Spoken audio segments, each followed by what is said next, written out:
Fireflies, a story by Sylvia Elvin.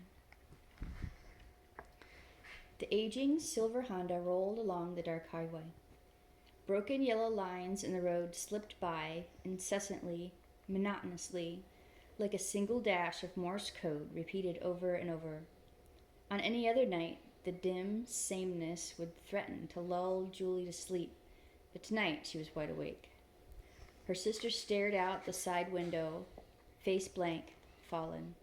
Rose, everything will feel better when we get to my place. Did you remember my pink blouse? The one with the thing on the sleeve? I don't know. I think so. Why are you worrying about a shirt? Rose sighed. Funny, talking about the mundane at a time like this. We didn't have much time to pack. Rose's phone rang for the fourth time since they'd left, and she looked down at it, tension creasing her face. I should answer that. He might... No, you shouldn't. That's a bad idea, and you know it. Julie stretched her arm out to flip down the passenger visor. Look in the mirror. Rose squinted up at her reflection. Her hand crept up to her face. She barely touched her swollen cheek and winced. Half her face would be black and blue by morning. She let the phone go to voicemail. He's not going to hurt you again, said Julie, touching her sister's hand. Rose withdrew, shrugged, and lay her head against the window. After a few minutes, she started dozing. Her head swayed slightly to the motion of the road. Julie powered off her sister's cell and put it in the glove box. They passed a sign saying 97 miles to Milltown. More dashed lines darted by, trees blurred. Julie reached for the radio button, stopped short at the sound of Rose's soft snore. Julie's phone sat in the holder, clamped to the heater vent. A map leading the way home glowed on the screen. Her car a tiny blue racer on a miniature highway. It buzzed, and she glanced down at the notification. It was a text message that said, I know she's with you, cunt. She pursed her lips, grunted, and brought her gaze back up to the road. Mumbling and whimpers from Rose drew her attention. A tear slipped from one of her sleeping eyes. Julie put her hand on her sister's shoulder and squeezed. The touch seemed to calm her, silencing the frightened noises. She relaxed into a deeper sleep, turning slightly and putting her hand under her cheek for a pillow. I'm always saving you, sis. Always will, I promise. A deep pothole caught Julie by surprise, and the force of the front tire hitting it jolted them. Rhythmic thumping came from that tire, and the car started pulling to the right. Her knuckles turned white as she gripped the steering wheel, trying to maintain control.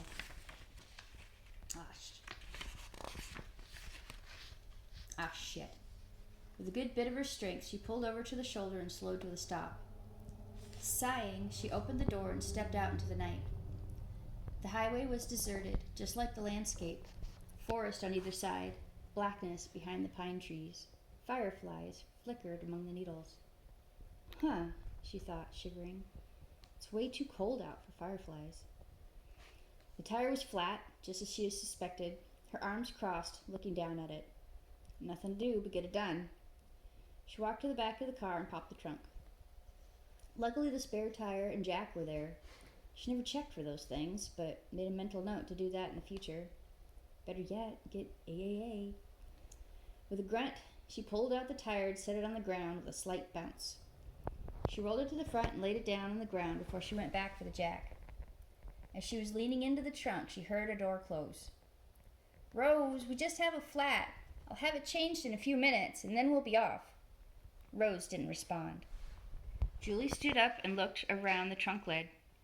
Rose was walking toward the woods. Probably has to pee. Don't go too far! Rose's eyes snapped open, awakened at the sound of the driver's side door closing. She sat up and looked out the window. She saw Julie standing outside, her arms crossed, looking pissed. The sister walked toward the back of the car. Whispers.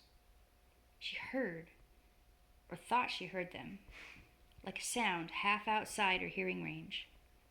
It was the same hissing, scratching buzz she'd heard in her dream. Almost understood. What is it? What do you want? Her eyes glazed over. Something pulled her in, pulled her forward, She opened the car door. Her feet followed the sound. The dream told her to find them. Yes, that's what they want. Find them. Her sneakers touched the ground, but she didn't feel it. Although the ditch was rocky and uneven, she glided toward the trees. Aren't the fireflies pretty? Rose? Not a sign. Julie rolled the old tire to the back of the car. She had been so engrossed in changing the flat, she didn't notice if her sister had made it back to the car. With a grunt, she lugged the tire up and into the trunk. Before she could close it, headlights shined on her from behind. A truck slowed onto the shoulder and stopped. One look at the vehicle brought a scowl to her face. She crossed her arms and set her jaw. He stepped out of the cab, his scuffed-up boots crunching the gravel. Julie felt his swagger in the sound they made as he walked from behind the headlight glare. A bulky silhouette blocked the light. It was familiar and far from welcome. Did you think I wouldn't find you dumb bitch? Where is she? Julie's muscles tightened. She straightened her 5-foot frame as tall as she could, standing in a shadow, like Rose did for so long. She put her hands on her hips. It's none of your business now, Tom. Go home. Leave her be. He laughed and pulled a cigarette out of a pack he had tucked in his jacket pocket. The flame from the lighter cast his face in a flickering yellow glow. She never did like that face, all full of himself and overblown machismo. Rose, he called. Time to come home, baby. He stepped closer. The crunching sound his boots made, like crushing bones, grated in Julie's ears. He kept coming. Until she could have reached out her arms to push him back, but she didn't. She didn't want to touch him, and her hands dropped from her hips. Closer, and she coughed from the tobacco smoke he blew at her. Without realizing she was backing up, her legs stopped abruptly at the bumper of her car. She reached back to brace herself from the trunk, but it was still open and it threw her off balance for a moment. Tom grabbed her shoulders. Don't worry there, I got ya, he said in that all too familiar, demeaning tone. Julie was just about to shake him off when he pushed her back into the trunk. She grabbed at him, but he backhanded her. He tried to sit up, and he punched her square in the jaw. Hard.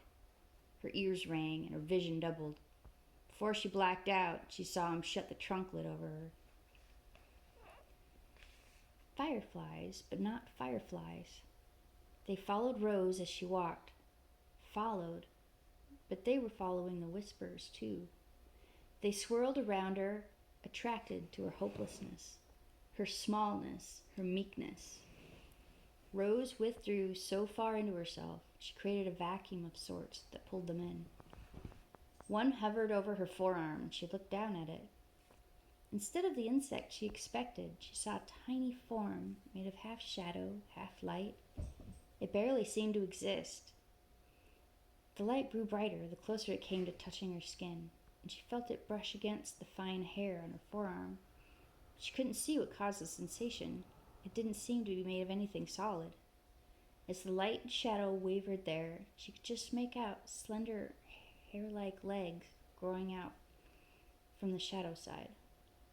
She didn't realize she had stopped. Captivated by her curiosity, one of the hair legs touched her skin. It stung her flesh like a bee, and she flinched. The pain instantly cleared the haze in her head. She flailed her arm and screamed, but the thing clung to her. Frantically swatting at it, her hand touched nothing. The others, swarming around her, stopped in midair, watching, waiting to see what happened next.